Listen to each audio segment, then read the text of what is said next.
Welcome to the Proven Podcast, where it does not matter what you think, only what you can prove. Most retailers beg customers to buy from them. Today's guest, Kola Tytler, does the opposite. He turns customers away, and by making his stores nearly impossible to get into, he's built a six-figure retail business that people literally wait in line for. The show starts now.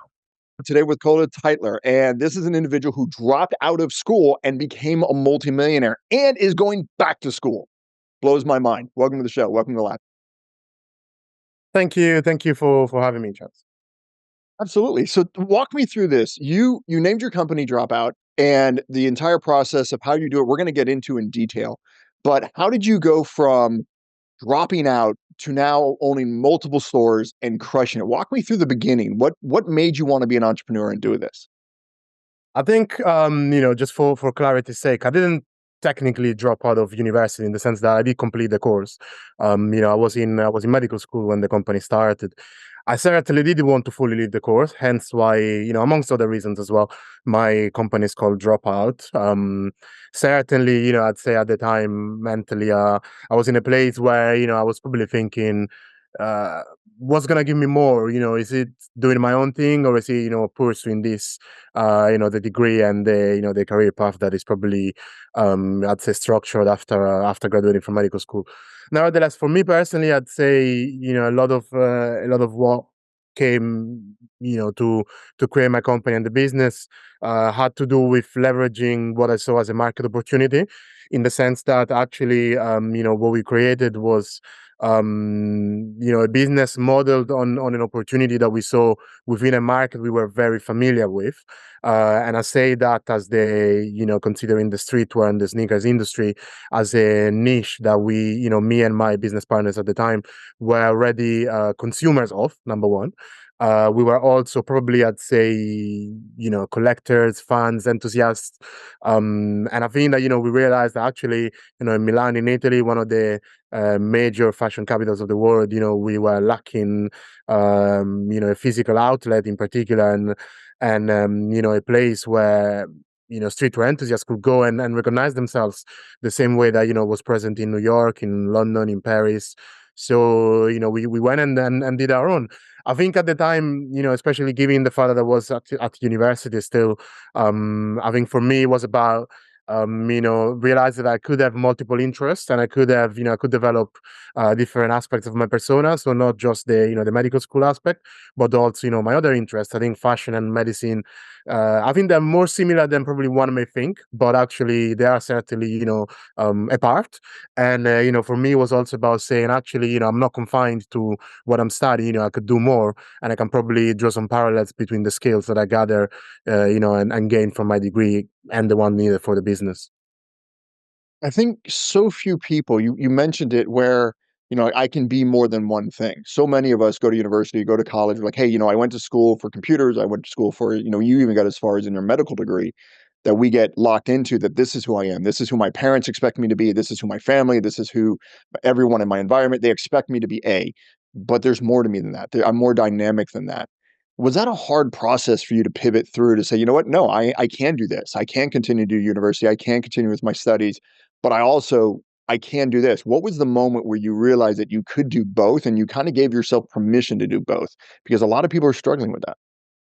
I think, probably, I think from an individual or from a personal perspective, I'd say I'm a rather, self-driven and self-motivating individual anyway, which means that, whenever I'm faced with, you can't do this, that's not going to work, why this, why that, I almost block that out, even though that may or may not be positive. Certainly, there's some negatives to that.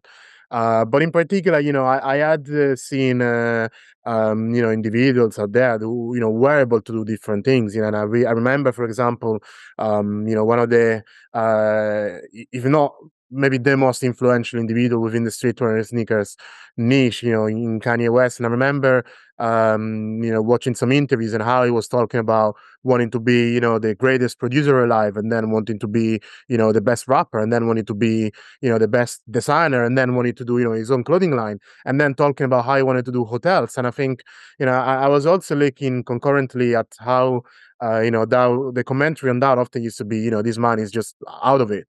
And I think, I'm not going to comment on that, but certainly I did think actually, why do we have such a fixation on telling people what they cannot do rather than what they actually can do? And to me, I think it was about telling myself, you know what, I think the only limit to whatever you want to do is yourself, i.e. me. And, I have different interests, and I think, there's a market opportunity, so I'm going to go and take it. And likewise, I always used to see how, I used to pick up basketball a lot, and I used to play also, football with friends. And I was, I think decent at both.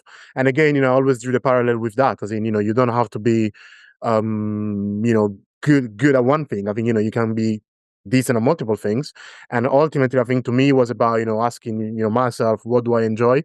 And, the moment where, the answer was I enjoy different things, for different reasons, I was just like, okay, time to go and, do whatever makes me happy. I think one of the best sayings I ever heard about this was instruments don't just play one note. You can play multiple notes as an individual. So you're in medical school, and all of a sudden you have this opportunity with sneakers.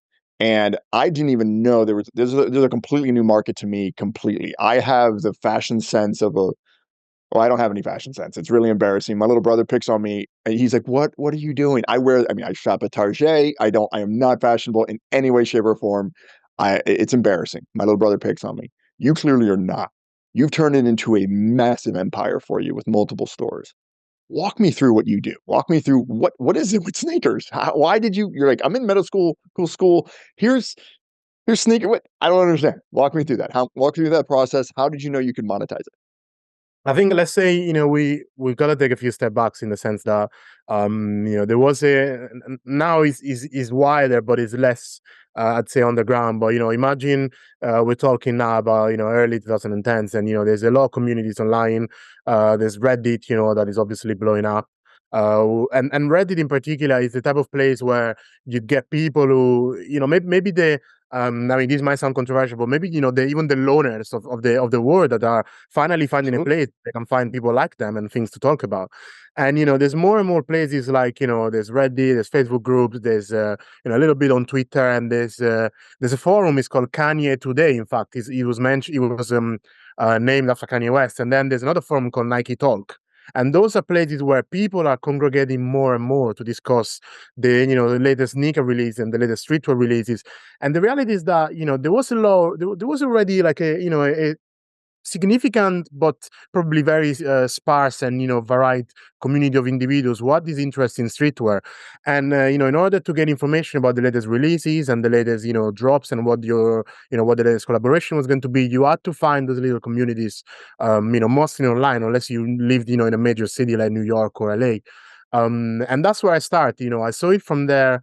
And then I saw, as the phenomenon of limited sneakers releases took more and more, and the brand started leveraging it in order to draw attention to the actual, to the wider product releases. There was people that had already this interest that were already part of the communities who saw literally the phenomenon grow and grow and grow. And I think we almost foresaw how the trajectory was going, and I think there's certain pivotal moments where collaboration start, and then Supreme start collaborating with Louis Vuitton, and Nike start collaborating with Off-White, and you see how now the old fashioned houses that were catering to a public of wealthy, maybe unapproachable clientele, and now actually deciding to target to a different demographic who's often younger, who's yes perhaps wealthy, but who may actually have their interest in more casual wear compared to formal wear.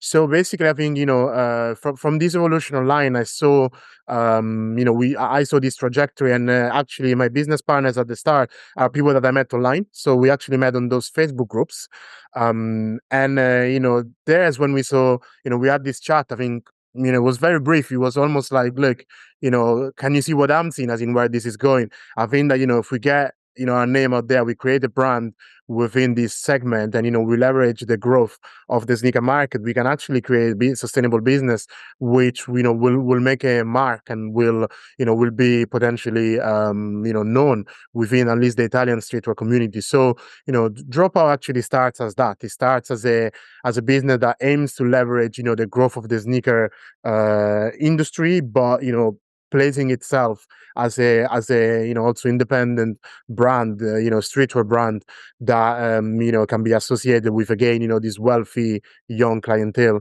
So really for us, I think, one of the first steps was about understanding the market. And for us, that was somewhat easy, I'm going to say, because we were, our average target consumer. So the average target consumer for us would have been me, would have been someone young, someone with a little bit of disposable income, who had had a network, who knew how social media worked, and who was, a little bit disillusioned with, the high-end fashion houses products, and wanted to wear something more casual.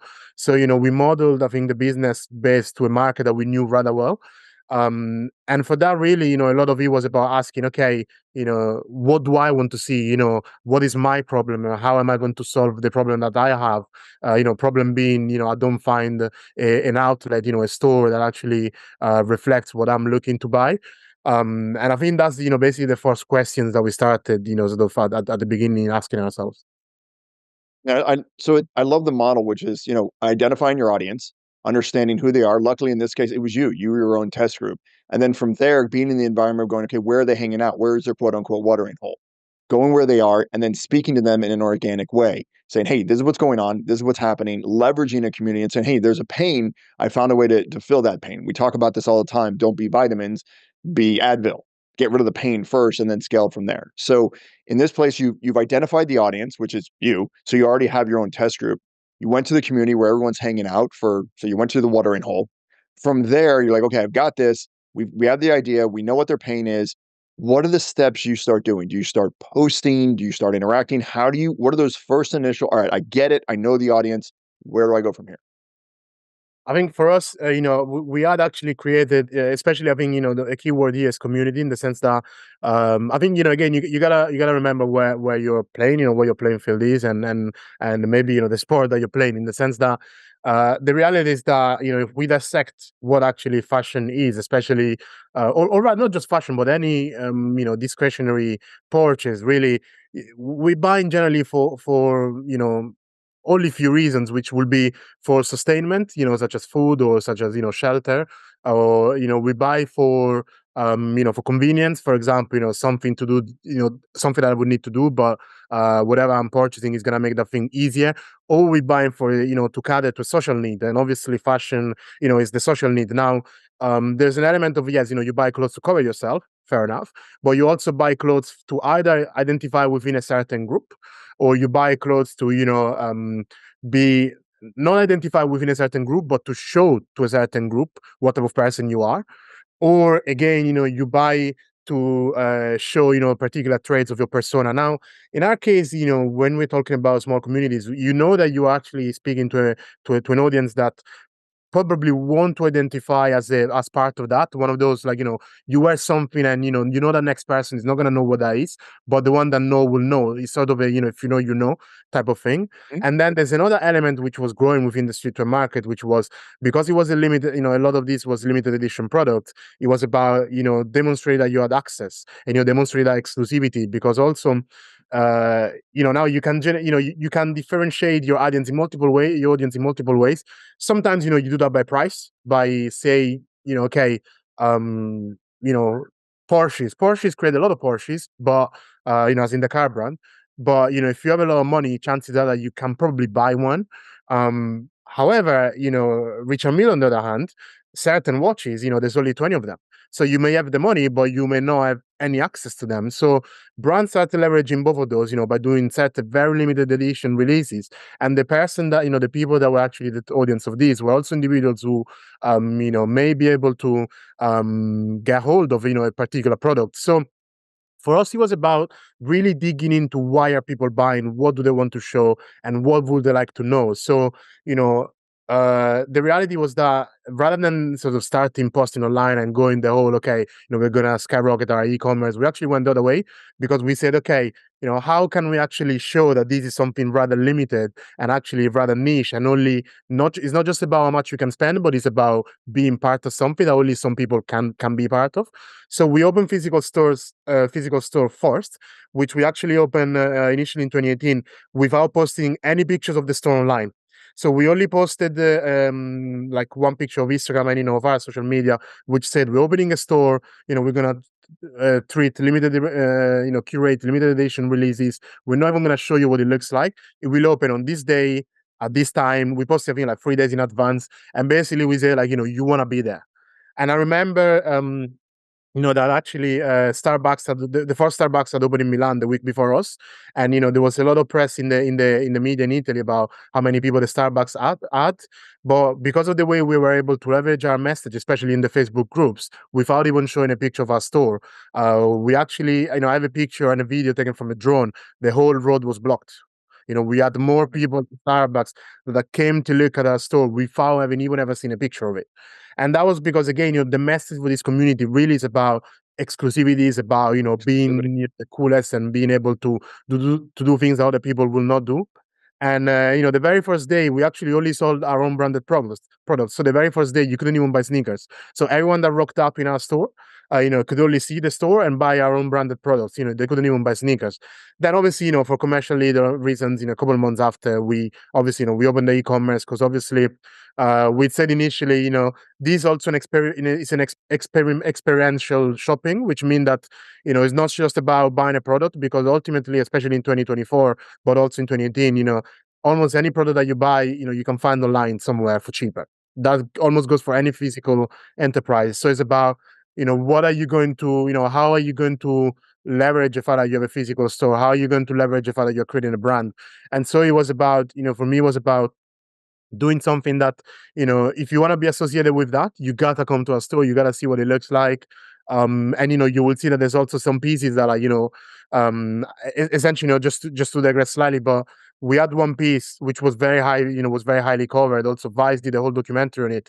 We had a sneaker, which was, basically a factory error sneaker, which had been valued at about $150,000, and only one pair.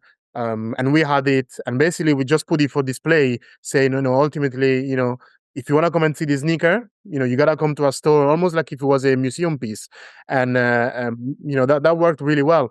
So I think, again, for us, it was really about, leveraging how are we going to cater to the needs of the people. And for us, the needs of the people were about, being part of something exclusive and being part of something that, only few selected people essentially, would be almost invited to. And I think it's what I love about this is you knew your audience, you made it exclusive, and you sold the experience as well. Because remember, people don't buy products or services, they buy stories, identities, and ways out of pain. And you were selling an identity, which was, hey, the only place in the world you can see this store. It's $150,000 for the shoe, which you're going to have to send me a picture of what a $150,000 shoe looks like, because I've never seen a $150,000 shoe in my life.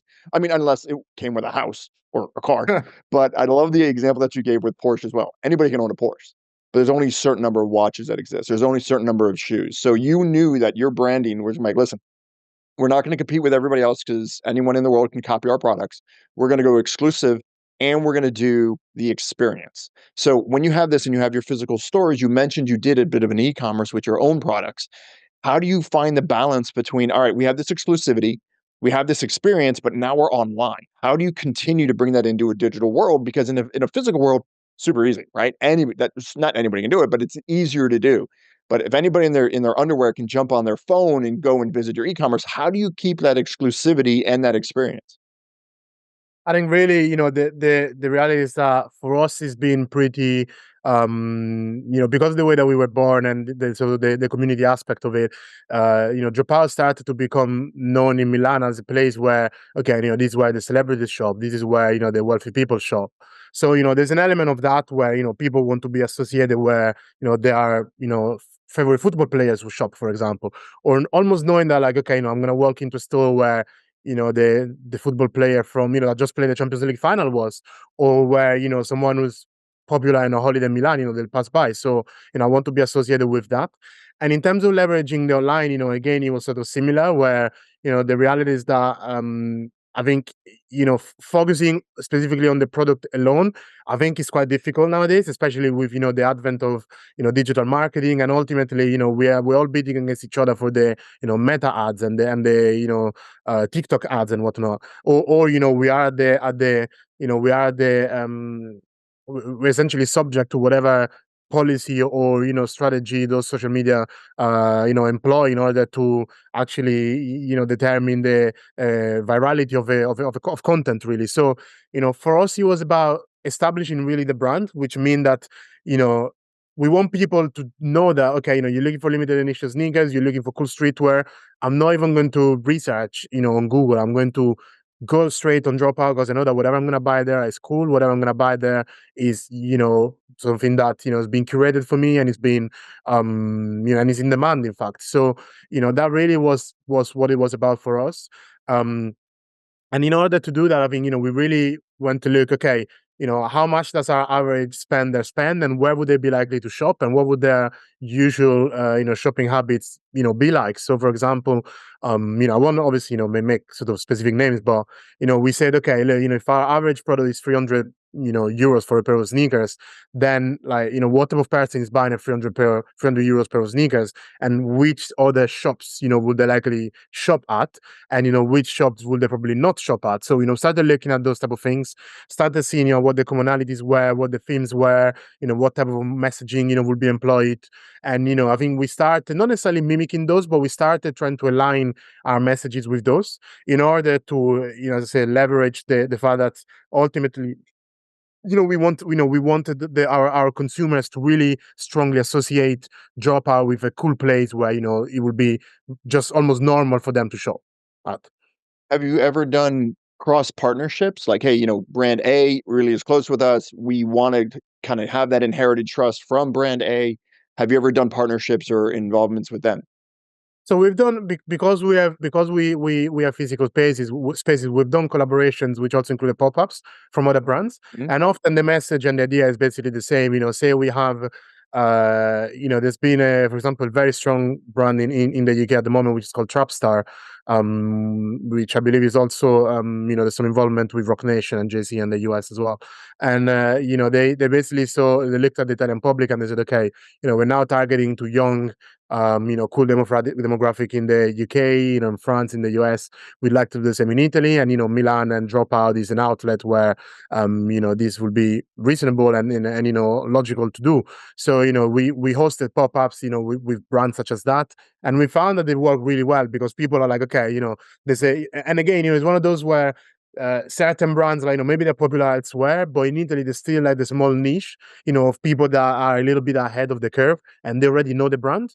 But maybe, they're a little bit sparse. Maybe there's a few people in Milan, a few people in Turin, a few people from somewhere else. But when they know, okay, physical experience, a pop-up is coming in Milan, they're like, okay, jump at the opportunity, come to Milan, and, Dropout serves as the almost, aggregator for all of those people to come together. And again, so you leverage the community aspect, you leverage the fact that, you have a brand, yourself, and you have another brand coming from abroad, and all those people are, you reinforce how, okay, Dropout is the place where cool stuff happens. So we've done several of those. We've done at least like, 6 or 7. We've done every now and then, activities sort of, once we took people to watch a Serie A game, so a football game, or rather soccer game, as you say in the US. And we paid for actually people to come in hospitality. And the reason why we did that there was no financial advantage for us, direct anyway, but there was the element of being able to say, look, your average, just born online only brand is unlikely to be able to bring people to watch soccer game at the stadium in hospitality. So there was that element of brand signaling, that we do every now and then. We've taken people on a yacht in Portofino. We paid for people to go in a private minibus from Milan to this place, this luxury destination. And we paid, and again, it's just about being able to say, look, this is not just about the product that we sell, it's about what we stand for, it's about the type of brand that we are, and it's about being associated with us. And I think that is something that, ultimately is where the difference happens between, brands. And it's about, what type of message do you give, and, how will you get people to, want to associate with your brand? Because I think, again, we look at the great brands of today, you have, you almost develop those persona, like you have a Nike persona, you have an Apple persona versus a Samsung persona. The idea, obviously, in a much, much, much, much, millions times smaller scale for Dropout is, create something that, okay, I want to be associated with a brand like that because they're able to do cool stuff, and I want to be someone who, who does cool stuff. So, I will shop where they, where they are, and I will buy, the products that they offer. So I love that it's more about the experience and the identity. The physical product is almost an after effect or an afterthought because it's really about the experience and the identity. So if Because most people aren't doing this. Most people are trying to do, as you said, lots of sales. They're trying to do Facebook ads. They're trying to just be everywhere all at once. If someone finally realizes, oh, wow, I should do this differently, and what Cole is talking about makes light years of sense, creating this exclusivity, what are the steps or the tools that you've used to say, listen, I'm going to sell XYZ product? How does someone begin in that? If they're like, okay, I get it. My product offering is just inefficient. I want to focus more on experience and exclusivity. What are the tools that you would start using? What are the first steps? I think the very first thing always is about, what I guess in the industry it's probably called an audit, but the reality, I think you need to know where you stand. You need to know the resources that you have. I think you need to know, as I said earlier, the public, very, very important, and the type of message. Putting aside the finances, obviously, even though those are clearly key, but I'd say, you want to know how much awareness does your brand have, and how where are you, where are you in the potential customer's mind at the moment? Are you a brand that they'll just buy because you are the cheapest product, or are they something that they will buy because it's the most quality product, or is it something that is because they want to be associated with your name? And if you really want to create the name, which I think is basically what we're talking about here, I think it's about trying to understand what type of message will resonate with your consumer. And to us, as I said, we were looking, for example, at, what do young wealthy people look like? And I remember, looking at thinking, okay, people want to go where, where often they cannot be, or where their favorite people are. And we looked at this luxury destination in Italy, which was Portofino. And, we said, okay, what is the most efficient way that we can actually take people, on a trip there and do something that otherwise they wouldn't be able to do. And then obviously capture content that, we'd then be able to repost online. So for us, really, it was about trying to create an experience, and then, get content from that experience that would not necessarily resonate, but would at least, maybe spark something in someone, in the people that want to be, like our target consumer, if they are not. Because, there was two elements of that. One element was, okay, how are we going to let our target consumer know that we are the type of brand that we are? And secondly, how are we going to let the people that are not there yet, because maybe they can't afford it yet, know that, we're this type of, brand, so that we become an aspirational brand for them, so that, maybe in the future, when they can afford to shop from us, they will come. Because maybe, some people will grow up thinking, okay, I would love to shop at Dropout, but, today I can't. And so, it's about targeting both, who can be your customer now, and also who you think can be, may be able to be your customer, tomorrow. For us, really, I think, some of this again was about knowing, the market almost inside out, because we are, consumers of it, and because we're a strong part of communities from it. Otherwise, I would say probably, trying to do, market research, which may go via, hiring third parties, or trying to speak, with influencers with a strong following, within the niche, or trying to understand, or even create, small service actually, at the end of, at the end of a purchase, funnel in your website, I think would be quite useful. And there are certain tools, I would say, even nowadays, even Google and even Meta ads actually give you enough data for you to be able to study and understand, where, and Google Analytics as well, trying to understand where your public is coming from, and, their shopping habits. And that, can give you a start. I think, personally, probably the best organic way, in my opinion, is to, if whatever product you're selling can be related to a community, is try and really, really understand where those communities develop, and try really, really, as much as possible, to learn right inside those communities. So as I said, nowadays there's a lot of communities on Reddit, Facebook, Twitter, and, trying to understand those, I think really, really is the key. Certainly, has been for us. And that really is where I think it is at, really, in terms of probably immediate practical steps. Is really, as I said, trying to understand what the community is, and how you can get involved, and understand it from the inside. So if you find your community, let's say on Reddit, because I agree, Reddit is huge. It's an untapped resource. If you find your community, how do you engage with that community? What have you found that is the most successful? Do you post daily? Do you try and answer questions? What are you trying to do in that community so that they start looking at you as this elite offer? I think an element of that would be, understanding it first of all, being useful, answering questions, likewise on Quora, I think, is a strong part of it. Now, if there is a specific pain point, that can be addressed and, you're able to addressing that and you can create answers for that, great, even better. You probably might be able to go on with, almost direct marketing, and even Reddit ads, for example. However, I'd say is more of a, it's almost market research and, try and understand, what are the commonalities, that people are, displaying, in there.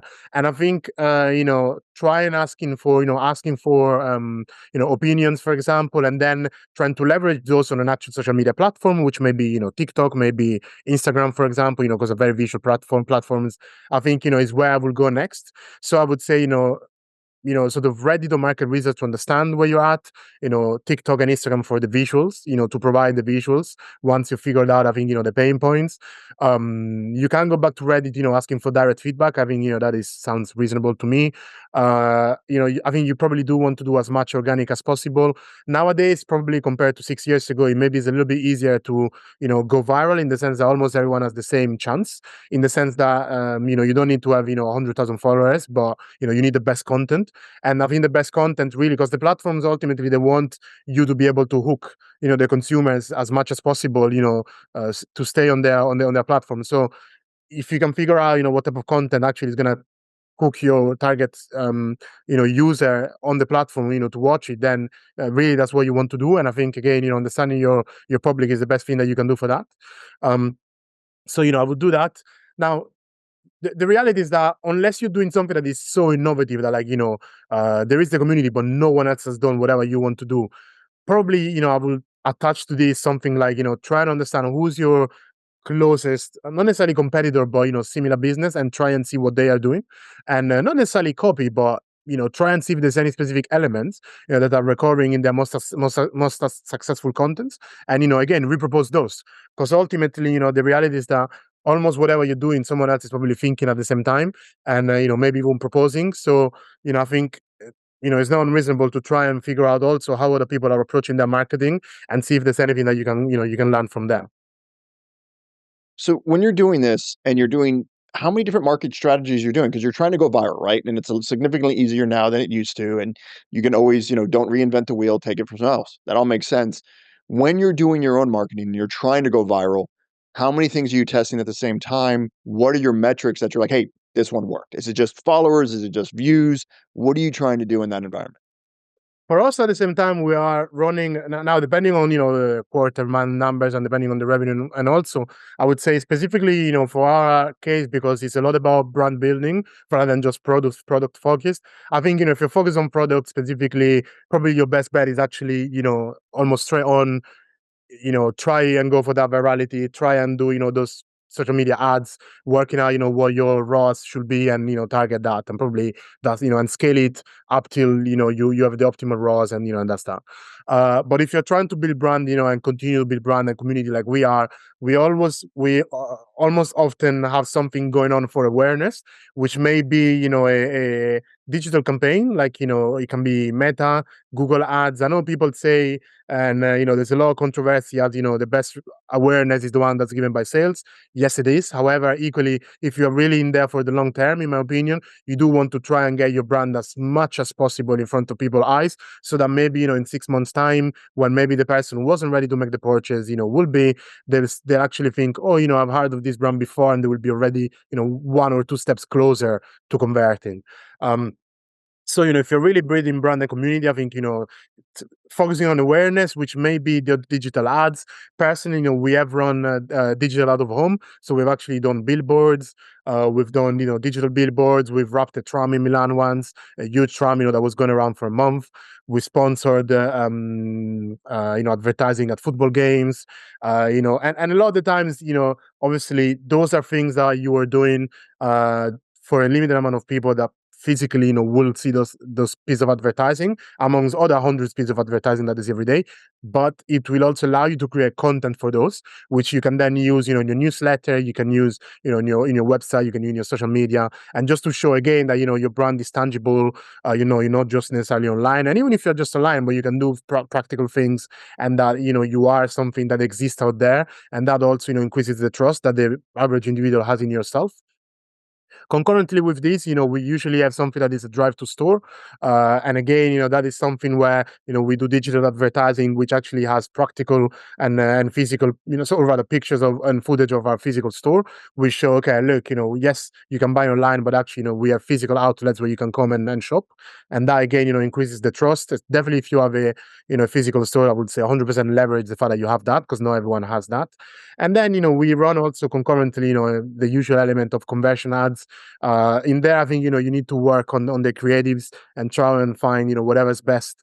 And there, you just need to go with the A/B testing. You need to go as many creative as possible. Again, trying to find out, similar businesses, what are they doing, what works, propose something similar, iterate, reiterate, and change, and see what works best, and double down on that. Now, when you spend, a certain amounts, Matt, I think, is quite helpful in giving you, support and teams and whatnot that actually can help you optimize further. And the reality, I think, in there is just one thing that is key. Meta, like TikTok, like Google, ultimately nowadays, you want to let them do the heavy work. You want to let them do the heavy lifting, because they have more data than probably anyone ever had in human history, and they know, they have all the touch points, to figure out what's what. So really, I think, try and just focus on the creative, see what feedback you get, and try and understand, from the feedback, to see if there's anything that you can create and push back in your other marketing. For example, if we see online that all our blue products are doing better, then we know that, okay, blue is what we might want to push in our physical store, because, that's what the data is saying. So I think this really is where, I would say conceptually one need to stand. Now, probably, I think, the biggest challenge really is the creation of the content. That ultimately, I think, is the difference nowadays. You can probably do it yourself. You can get other people within the team to do it, or you can hire agencies. We serve, we make use of agencies that, with which essentially we give mood board and sort of a storyline and our whole, like, aesthetic, and then they go and create, and then, we decide how best we use the digital assets. But I think really, trying to create the best possible creative is where really it is at. And if I only had, sort of, if I was at my last pennies, I didn't know where to spend them, that's where I would go, creative, so sort of try and create the best possible, creative to leverage, our the assets that we have, which for us, as I said, predominantly is the presence of physical and tangible assets. I love that your focus is not on the product, but the experience and the community first. And you've got to feed towards that. And you adapt to that based on data-driven things. It's extremely polar opposite to what most people are doing. Most people are going after price. Okay, I'm going to compete with on price. I have the cheapest thing in the world. Let's try and do that. Or I'm going to try and, they're product focused, you're community focused and experience focused. And that's a rare thing.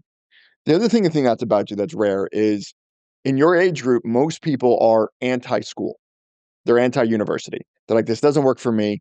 You're an individual who's already created this very successful business, but you're doing something that I don't know anyone else in your age group that's doing, that actually for the first time actually agrees with me on this. You're going back to university. You're currently involved in that process, and it's not a little university. Tell me more about where you're going, what you're doing, and why you decided, even though you've had this level of success, you're going again against the grain and going, I'm going to go over here and then do this. I think, certainly, also growing up, for me, a lot of this has been about, what do I know? And also, there's always about the unknown unknowns, and the more you learn, I think, and the more, you try and keep your eyes open, the more you realize that, okay, I could know more, or like, there's something else that I could do better. And really, ultimately, it's always about, are you going to go and get someone who can do whatever you can't do, which, very often is the answer. Most of the times is exactly the answer. Or, are you going to get that knowledge yourself? Now, again, sometimes obviously, you can do both, but equally, to me, I'm a person that I think is thirsty, for knowledge, and I really like studying as well. So, aside medical school, actually, which I studied at King's College London, in the UK, medicine is not necessarily a postgraduate degree, so you don't need to do a pre-med course. You just do a longer, undergrad course. That's what I did. I also studied some law courses at the London School of Economics. I studied some business courses at Imperial College London.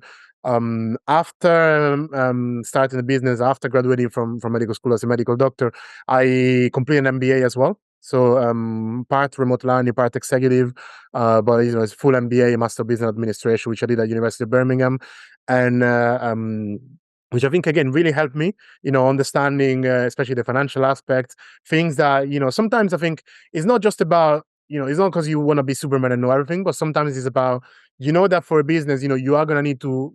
Maybe you're not going to need to know any finance, but you definitely are going to need to speak with people that, will be talking about numbers and accounting and whatnot. So really, ideally you want to know what they're talking about. And I think that, increasing your knowledge in those things is very important. So for me, doing MBA was about, not because I'm necessarily going to run 100% of my accounting, but knowing, what I'm being talked about, when people are talking with me, and, also being able to be more confident, because I think ultimately, if you are more stressed, more worried, your decision-making process will suffer. But, if you can increase, your knowledge and what you, and what you, what you're comfortable with, then I think that really helps. Again, I decided, at some point last year to undertake, further studies, especially, specifically for entrepreneurship. And the University of Cambridge in the United Kingdom offer a full master in entrepreneurship. So, I've been, proud to say that I've been accepted into that. So I'll be starting that from August this year. So I'll be going to King's College, Cambridge. And there, Huge. again, It's for me, huge, man. I know you're passing over like, oh, I've got this degree, I got this degree, I got this degree. You're the only person I've ever met because I've lectured at Yale, I'm certified by Harvard, I have these things, and we just pass over it. Seeing someone else do the same way I do it, take a second and celebrate, man. That's huge. Cambridge is huge, and the fact that you're doing it after you've been so radically successful. People would dream just to get to the base of where you are, and you're like, no, there's so much more. This is just the beginning, and to be able to stand in front of people and say, listen, I don't know what I don't know. And I want to be able to stand in front of you confidently and understand what you're articulating to me. Because when I sit down and I'm doing real estate deals, or I'm sitting down and doing a business deal and I'm analyzing a business that we're going to scale, that knowledge is mission critical. And being able to have that background, that have it in your back pocket is massive. And having the ability to also have some of these higher name drops, because when people ask me if they should go to university or if they should go to college, I'm like, the name matters. I mean, if you go to university of, but fuck, no idea where it is, that doesn't matter. You pull Cambridge out of your pocket, you pull Harvard, you pull Yale, you pull those things out of your pocket, it matters. So as much as you're building an identity around an exclusivity around your brand, being able to do that to yourself as well changes the ballgame. So the doors that it'll open and the reaction that the audience and the people across the table from you will have with you changes the ballgame. And it also, as you said, for your confidence, changes how you interact with the people across the table. You'll find a community, because one of the great things about being at these higher end universities, and you'll be able to experience this intensely, is you're going to be dealing with people who are light years smarter than you. And just like you built your business with all these guys that you kind of met in this group and you built this little community, my hallucination is that you're going to connect with people in Cambridge. All of a sudden it's like, hey, I know you've done this and I've done this magic thing and you've done this. Okay, cool. We've both done things that no one else has done. Now what's the next step? Because you're building your network, and your network is your net worth. So I've always told people this: you're not going to school just for what you learned. It's nice, it's wonderful, it's helpful, but what it does for you as a human being and the people you connect with and the network you build will make you more money than you possibly understand. So I love that you're going back to school and getting your master's at Cambridge. And just do me a favor and celebrate the fact that you're going back to Cambridge, man. That's amazing. Dude, seriously, you're just kind of brushing over like, I did this, I did that. I'm like, no, celebrate that. It's amazing. It's huge. Because, I mean, how old are you again? I'm 30 as of last week. Yeah, I'm not talking to you anymore. We're done. Goodbye. I've got 16 years on you. Go away. I'm not talking to you anymore. At 30, I wasn't even thinking about doing half of the things, dude. So you're crushing it, and you're absolutely in the right direction. If someone's listening right now and they're like, I've never even thought about business this way. I've never interacted with business this way. I didn't even understand the exclusivity of inherited trust, of having the experience of, wow, maybe I should look at school and do all that. If someone has never done this, what are the things that you would tell them? Say, okay, these are the 2 things you need to read. These are the 3 things you need to do. Or if you're stuck in your business, here are those things. What are the things that you're like, oh my God, I've got access to Kola. What would I actually tell people? I think, it might almost sounds very cliche, but to me, I think, really the fundamentals and the basics are quite important. And actually, I think, if there's only one thing, that I would, I think someone could practically do, to me, it's about, again, trying and, increase your knowledge base. If you have access to the internet, like, most the majority of people do, even more so, within the business setting and the business world, is, try and find out, I'd say, what sort of I would say what is where you are lacking in confidence, and what is what actually is stopping you from doing that next step, and just research that as a starting point. I would say really is about anything that you can do that will increase your confidence is a start, in my opinion. Now, moving on, I think there's certainly an element of how do you usually learn.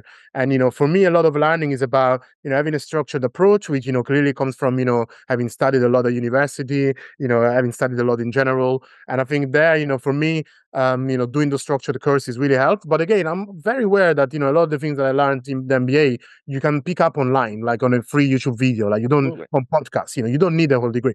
But are you gonna leverage your network? You may or may not, if you do those things online. If you have other ways of expanding your networks, and you can learn everything online, and you want to save on the fees money, by all means, absolutely. But do something. And again, those are the things that I think you need. So try and increase your knowledge initially, try and increase your network 100%, I think is one of the most important things.